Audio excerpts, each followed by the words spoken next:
चलिए सके प्रणाम, एडवांस में हैप्पी होली आप सबके। आइए आप सबके एगो फगुनी बिहार के फगुनी गीत बटे, आइए आप सबकी पारंपरिक गीत बस सुन के बताएं कि आप सबकी कैसा लगल। गोरिया कोई के सिंगार आंगना में पिसली हरदिया, गोरिया कोई के सिंगार आंगना में पिसली हरदिया, गोरिया कोई के सिंगार, गोरिया कोई के, गोरिया कोई के सिंगार, गोरिया कोई के सिंगार आंगना में पिसली हरदिया, गोरिया कोई के सिंगार आंगना में पिसली हरदिया। कहवा के हवे रामा सिलो सिलवटिया, सिलो सिलवटिया हो सिलो सिलवटिया, कहवा के हवे रामा सिलो सिलवटिया, सिलो सिलवटिया हो सिलो सिलवटिया, कहवा के हरदी पुरान हो, कहवा के हरदी पुरान हो,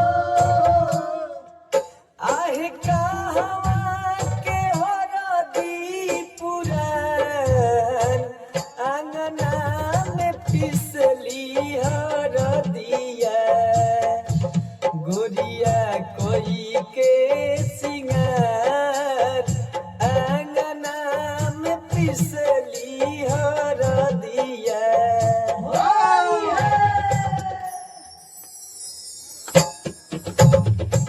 नैहर के हवे रामा सिल सिलवटिया, सिल सिलवटिया हो सिल सिलवटिया, नैहर के हवे रामा सिल सिलवटिया, सिल सिलवटिया हो सिल सिलवटिया, ससुरा के हरदी पुरान हो,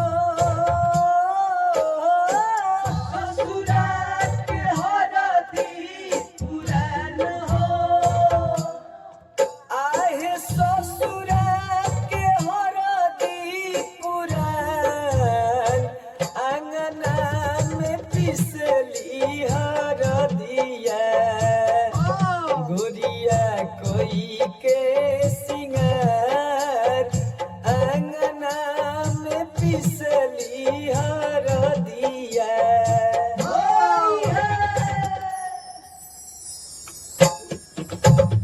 सुरहो सिंगार में दिखाई के सुरतिया, दिखाई के सुरतिया, दिखाई के सुरतिया, होलिया में हमरो जुड़ाई देलु छतिया, जुड़ाई देलु छतिया, जुड़ाई देलु छतिया, अरे रूपवा से हटे ना ध्यान हो,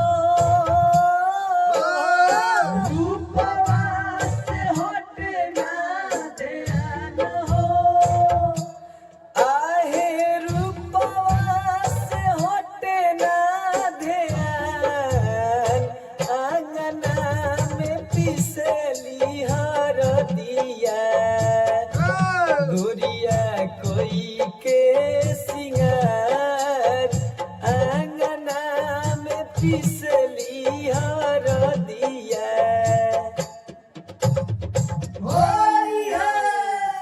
आप सब कमेंट करके बताएं कि आप सबकी गाना कैसा लगा, अच्छा लगा तो अपन प्यार से बात दें।